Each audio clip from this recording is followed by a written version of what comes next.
موږ ملک آبادۍ په اختیار ورکړو ته اسلام تیر شو. نو اوس شبهات دي که نه، ملک آبادوي د بېدینۍ په مقابل کې ملک آبادوي، د اسلام په مقابل کې ملک آبادوي. دا د انګریزانو سابقه سکیم وه.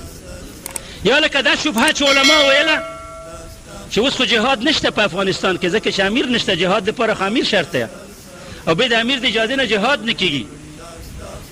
دا شبهه ده که نه، د انګریزانو راوستله. د دې شبهې په مقابل کې انګریزانو پیسې ورکړي خلکو ته چې دا شبهه نشر کا چې په افغانستان کې خو امیر نشته، د جهاد دپاره خو امیر شرط دی او بیا د امیر جهاد نه کېږي. عجیبه خبر ده چې امیر به بیا جهاد نه جوړېږي او جهاد به بیا امیر نه کېږي. بیا به ښه اسلامي نظام جوړ کړي. دا دور تسلسل چې شي امیر خو بیا جهاد نه پیدا کېږي او جهاد هم بیا امیر نه کېږي. د قیامت ورځې پورې بیا ته د جهاد دپاره دروازه کولاو که دغسې شبهې جوړوي. دا د مستشرقینو شبهې دي چې اسلام پرې ختموي.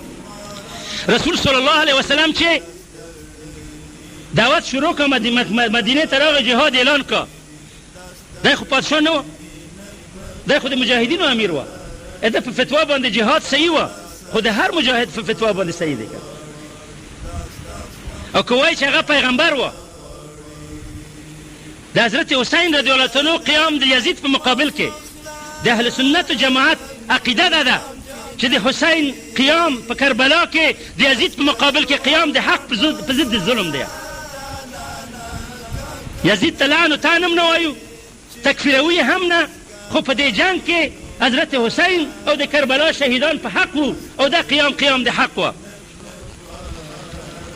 در حالی که چې امیر یزید و کنه، امیر موجود و، خلیفه یزید و، نو ته به دوی خبرې کوې. یا به دا وایې چې حضرت حسین باغي و ځکه بیا د خلیفه د امر نه جهاد کوله، او یا به دا وایې چې حسین په حق و. که په حسین په حق و نو بیا د امیر د امر نه د مجاهدینو د ډلې ته قماندانان د جهاد د ظلم او د کفر په خلاف کېدلی شي. او که دا نشي کېدلی بیا نو فیصله وکړه چې یزید باغي و. بله دا خبر صحیح ده، امارت کله ختم دی په افغانستان کې؟ خو امیرالمؤمنین خو استعفا نه ده ورکړې که نه. امیرالمؤمنین خو امریکانو ته نه دی تسلیم شوی، مړ هم نه دی، ژوندی دی، خو ټوله دنیا پرې راوکوچېدله. کابل یې ورته پرېښو، په مورچه کې کېناسته، پټ دی او لښکرې روانې دي، جنګ کوي او رقبه لري، ساحه لري، سلطه لري. نو دې امیر ته امیر نه وایې. څوک چې امریکایان هلته مقرروي لکه کرزی غوندې هغو ته امیر وایې، او دې امیر ته چې د تورې په زور باندې امیر دی دې ته امیر نه وایې. دغه امیر چې تا تر پرون امیرالمؤمنین بلله، دا چا عزل کله؟ امریکایانو عزل کله. آیا د امریکایانو په فیصله باندې امیرالمؤمنین عزل کېدلی شي؟ نو چې نشي کېدلی د کرزي بیعت چې امریکایانو راوسته ملک یې ونیوله، د هغې بیعت شرعي دی؟ نو چې نه دی زه به د کوم امیر تابع ومه؟ د چا امریت را باندې لازموي؟ د کرزي امریت را باندې لازموي، که د بوش امریت را باندې لازموي، او که د مشرف چې د بوش دپاره جنګ کې امریت را باندې لازموي؟ خامخا د دې فیصله دا ده چې زه به د امیرالمؤمنین ته بیعت لاندې وم. امیر ژوندی دی، امارت هم قایم دی، لښکر هم شته، خاوره لرو، رقبه لرو، لښکر لرو او جنګ دی. کله به زمونږ غلبه وي، کله به دوی غلبه وي، کله به دوی مخکې کېږي، کله به موږ مخکې کېږو، کله به دوی موږ د کابل راځغلوي دې خواته به راځو، کله به دوی کابل نه ځغلي بلې خواته به راتښتي. تاسو په دې پاکستان کې ولیدل چې وخت مجاهد درته راغلي وو، مهاجر وو، بیا وروسته کمونستان درته راوتښتېدل، مهاجر شول. دا حالات خو تاسو ولیدل که نه؟ دا وروسته دا ډېره بعیده نه ده چې دا طالبان چې نن تاسو ورته بې وطنه وایئ، ترورستان وایي، دا طالبان به بېرته هلته بیا په تورخم درته ولاړ وي، په بورډرو به درته ولاړ وي، کابل به یې په لاس کې وي او کرزی او د هغې ملګري به دلته تاسو ته مهاجر وي، ستاسو په کوڅو کې به ګرځي. نو امیر موجود دی او دا جهاد شرعي جهاد دی، د دې صف موجود دی، د دې لښکر موجود دی، د دې فتوا موجوده ده، د امارت لغم شوی نه دی، دا د منځه تللی نه دی او امیر قایم الحال دی. ښودی نه شو ځکه شرشته یې وښیو لکه ما غوندې چالني وم، خو داسې په زنځیرو په جیرونو باندې به دورې وهي که نه چې ځان ښکاره کړه که نه.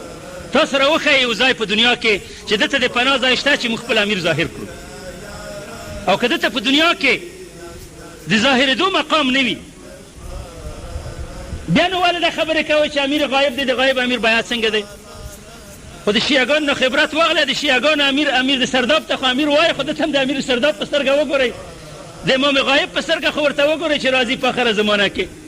خدای د امام غایب دا د شیعګانو امام غایب، دا د مسلمانانو امام غایب. هغه هم پیغامونه لیږي خپل ولی العهد ته او دا هم خپل قایم مقام ته پیغامونه رالیږي. نو دا ټولې شبهې دي د اسلام په ضد باندې، د جهاد په ضد باندې چې قایموي. مونږ مظلوم یو، مونږ ملک وران شوی، شپېتو ملکونو را باندې تجاوز کړی. جهاد فرض عین دی، په تاسو باندې هم فرض عین دی، په موږ باندې هم فرض عین دی. که څوک یې په ځان فرض بولي خو پې فرض دی، که نه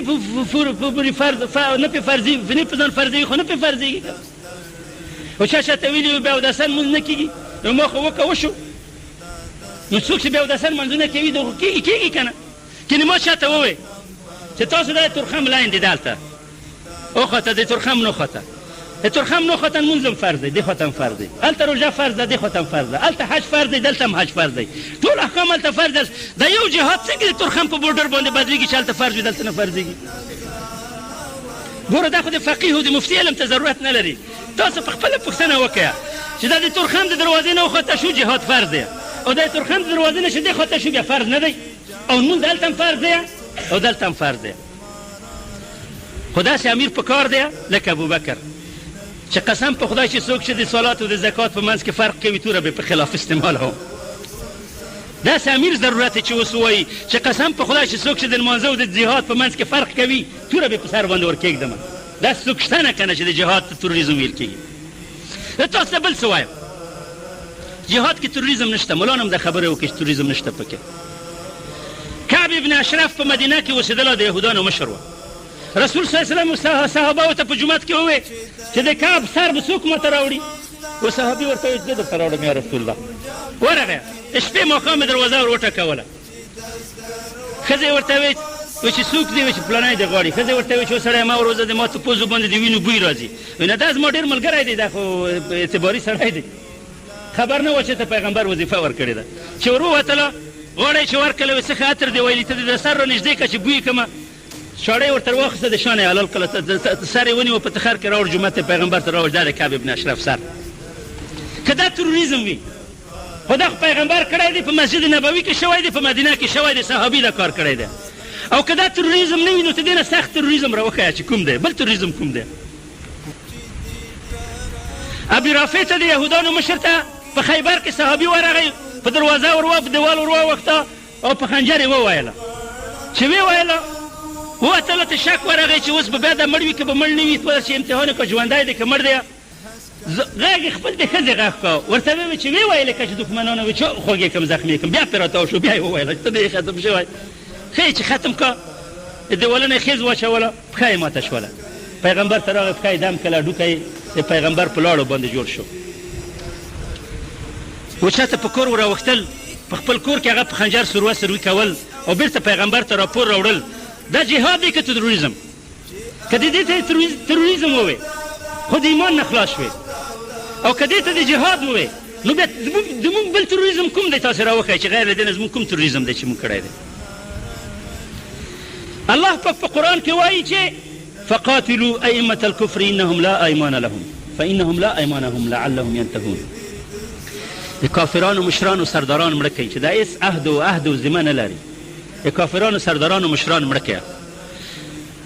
د دې آیات نه معنا دا ده چې بوش مردار کوي، پوتین مردار کوي، د یهودانو مشر مردار کوي، د هندوانو مشر مردار کوي. همدا داسې معنا ده. کافرانو څوک دي که نه؟ ائمة الكفر مړه کوي. فقاتلوا جاهدون نه دی راغلی، دلته تأویل ته هم ځای نشته پکې. فقاتلوا ائمة الكفر، د کفر سرداران مړه کوي. لعلهم ينتهون فإنهم لا ایمان لهم. دوی په وعدو، په پروتوکولو، په معاهداتو باور مه کوئ چې هېڅ عهد و باور و پروتوکول نه لري، تر څو چې د دې کفر او د ظلم نه دوی توبه وباسي، خلاص شي. زه اوس تاسو نه پوښتنه کوم، دا حکم محکم دی که متشابه؟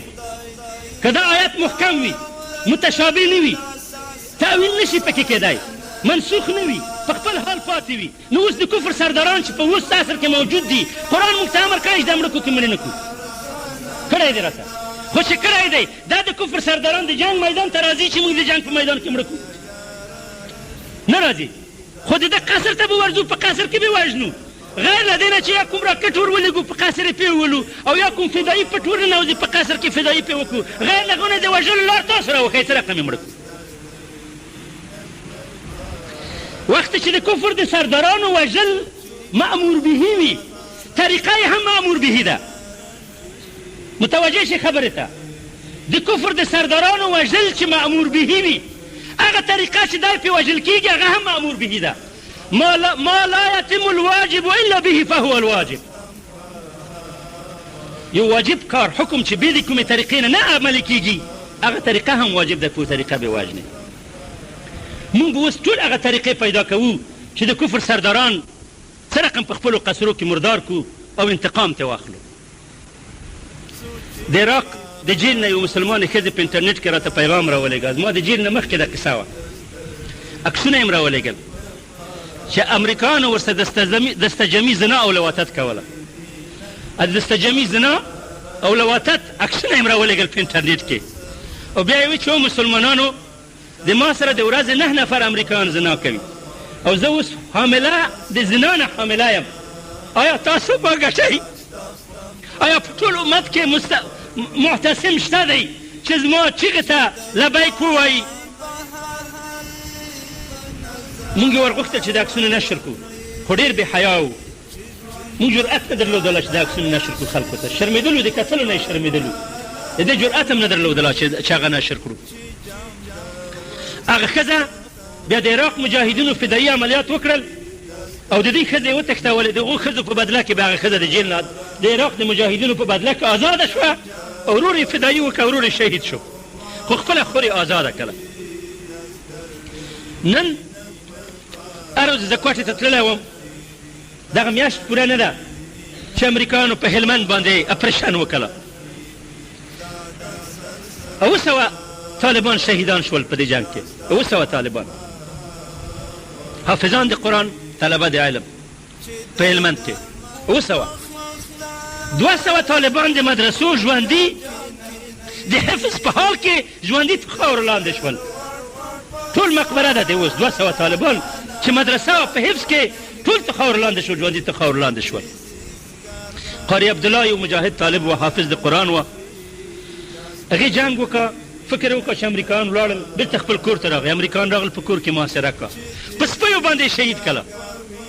10 سپي ور وشړل او د کور د مور او د پلار په مخ کې یې سپیو غوښې وخوړلې او د چیغې ویلې چې او پلاره سپیو وخوړم، او پلاره سپیو وخوړم. امریکایان د ټوپکو سره ورته ولاړ. د حافظانو غوښې د امریکایانو د سپیو په خولو باندې خوړل کېږي. او مسلمان دی د پېښور په ټاون کې پېښوري کبابونه خوري او هېڅ مسؤلیت نه لري. د امریکې نجونې راغللې، د امریکې نجونې اوس د ستاسو په سرحدو کې دلته پرتې دي، د ناز او د نعمت نجونې پېغلې د امریکې غوندې د ښایسته خوشحاله ژوند نه راځي د کونړ په سرحدو کې د پاکستان د ملیشیو د فوج سره جنګېږي. او معلم صاحب علي رحمان زموږ قومندان د جهاد د دلته په کور کې ناست وي، د ښځې سره د شودو چای خوري. که نور نه وي د کافر د لورانو سره خو سیالي وکړئ، که نور نه وي د کافر د لورانو سره د پیغلو سره خو سیالي وکړئ. ای مسلمانانو، غیرتونه ویده شوي دي، احساس مړ شوی دی. الهي په کوم زړونو کې چې د اسلام درد نشته، ته د اسلام درد پیدا کړې. لاس پورته کړئ. الهي په کوم زړونو کې چې د اسلام درد نشته، ته د اسلام درد پیدا کړې. کوم زړونه چې د اسلام په غم باندې غمجن نه دي، خدایه په دې دین غم باندې غمجن کړې. الهي په کوم زړونو کې چې جذبه او احساس مړ دی، خدایه جذبه او احساس پیدا کړې. الهي د پښتنو ویده غیرتونه راویښ کړې. الهي د پښتنو ویده غیرتونه راویښ کړې. الهي د پښتنو د غازیانو کاروانونه را ژوندي کړې پروردګاره. الهي ملایکه د غږ نه کوي چې ورته غږ وکړه، او شهیدان د قبرونه غږ نه راځي چې ورته غږ وکړه، چې د مسلمانانو کې جذبه را ژوندی شي، احساس را ژوندی شي. د پیغمبر کاریکاتور نشر شو او موږ پې غیرت نه کوو.